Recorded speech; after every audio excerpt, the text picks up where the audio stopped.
Hello there, More here, and thank you for joining me on my channel today. Today, we're going to do a champion guide and spotlight on a Spirit Affinity rare champion from the Undead Hordes faction named Corpulent Cadaver. But first, before we dive into his kit and find out if he could potentially help you progress your account, I want to give a big thank you and shout out to my subscribers. Your support means the absolute world to me. Without you being here subscribing to this channel just wouldn't exist. So thank you so much for your support. But if you're here and you are watching this video and you are not yet a subscriber of my channel, then I hope by the end of this video, I can have the honor and privilege of having you as a subscriber to this channel. So let's get into this. Corpulent Cadaver. What does he do? Can he help your account? Can he help you progress your account in any way, shape, or fashion? Let's dig into it and find out. But first, before we do that, let's just take a look at this. He's got this crazy mask thing going.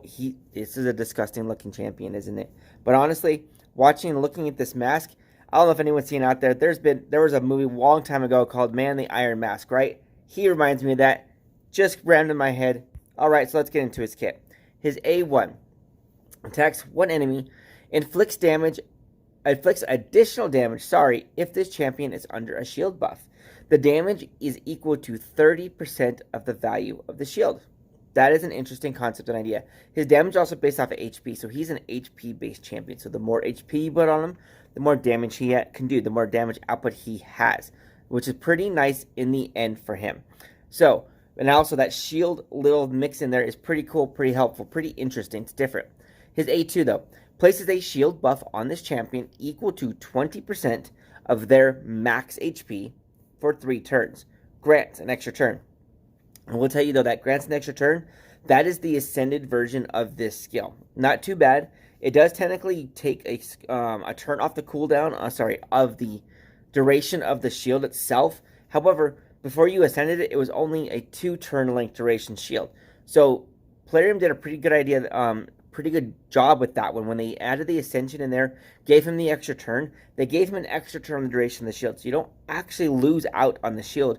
What you end up doing is you gain an extra chance to deal more damage output with him when he ascends and gets that extra turn, which is pretty helpful, pretty handy.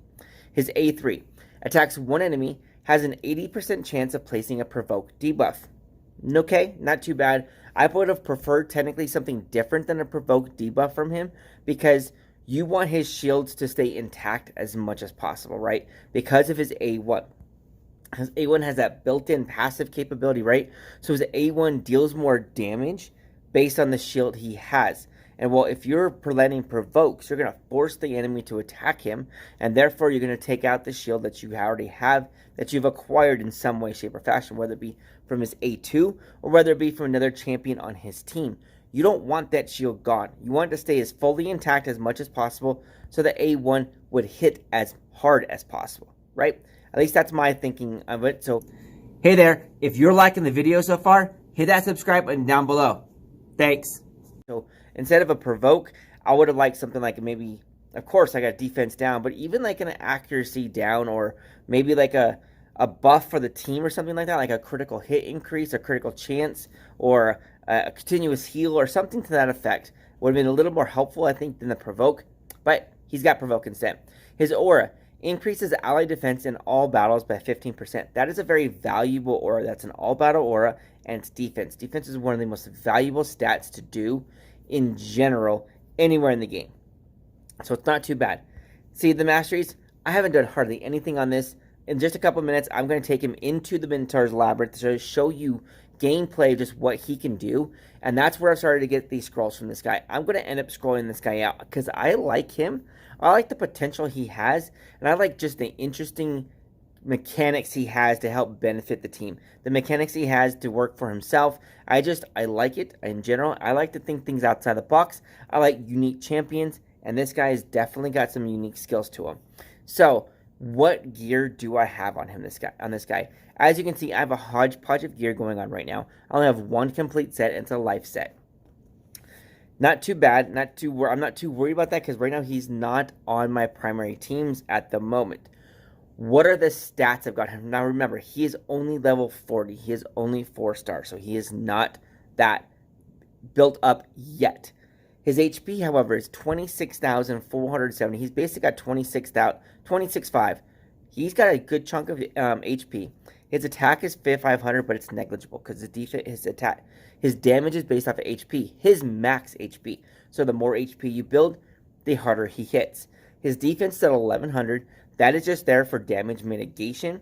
So the more defense he has, the less physical damage he actually takes. So therefore his shields last longer. His speed is 122. It's an okay speed. Could definitely be higher. We really would like 170, 180 speed if we can get there. His crit rate is 103 because the reason why he's there is to deal damage with that A1. Stack the damage with his shield so this A1 hits as hard as possible. So I wanted the 100% crit rate, so every time he attacks, he's going to land a crit. So you can deal as much damage and be a DPSer basically as an HP-based champion. His crit damage is at 65%.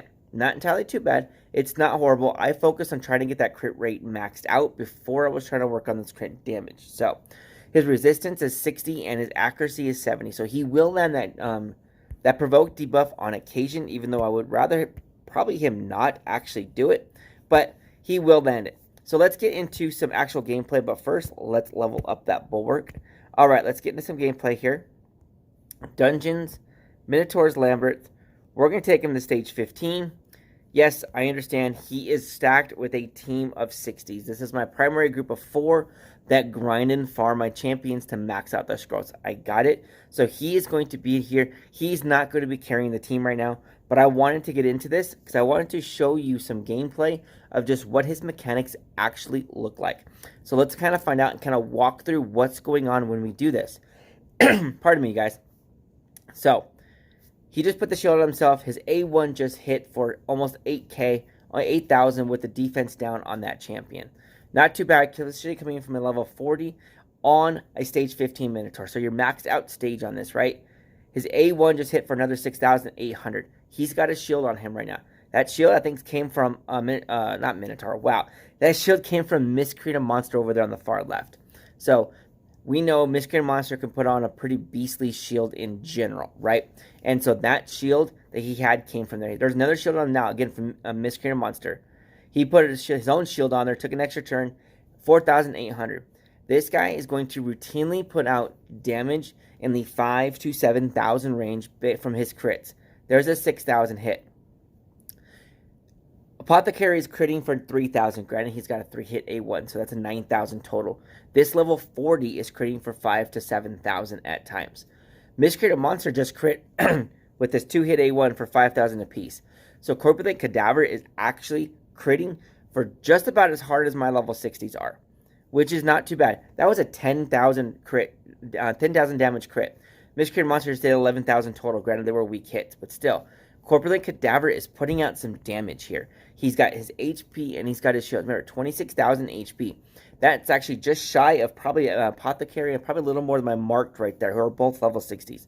You can stack this guy with HP and he can start putting out some damage for your account if you have him. Now, remember, it's all about how you build your champion. It's all about how you want to use him, where are you going to put him, right? I am not the end-all be-all. I am not the authority of how to build a champion, right? I know I do a lot of champion guides, so don't get me wrong. I'm used to this in general. I'm used to putting this out there and taking care of the champions like that and trying to provide education to you. But I am not the only one. Go check out some other content creators. Check out some other videos. I know Second Star Wright did a good video on him. I can link a card up there so you can go check out Second Star's video about Corpulent Cadaver as well.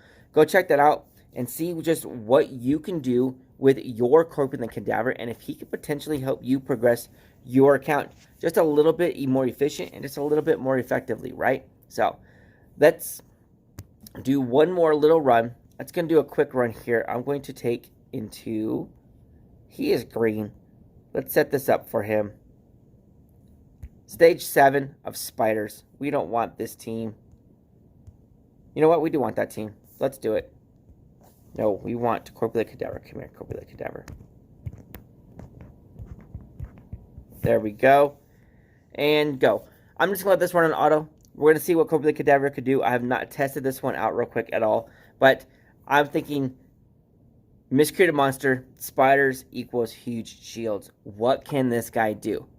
Let's find out real quick, shall we? Come on. 9,000 damage on his own crit from his own shield.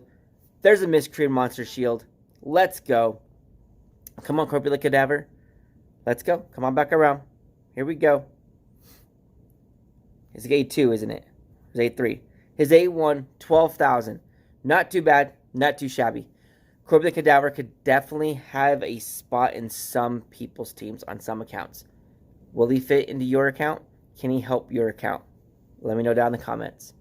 Thank you for joining me through the video all the way through to now. If you haven't already, and if you think you're willing to, hit that subscribe button that's going to be on the screen. I would greatly appreciate it. Otherwise, I will definitely see you in the next video. That's right there on the screen. Go ahead and click it. I'll see you there.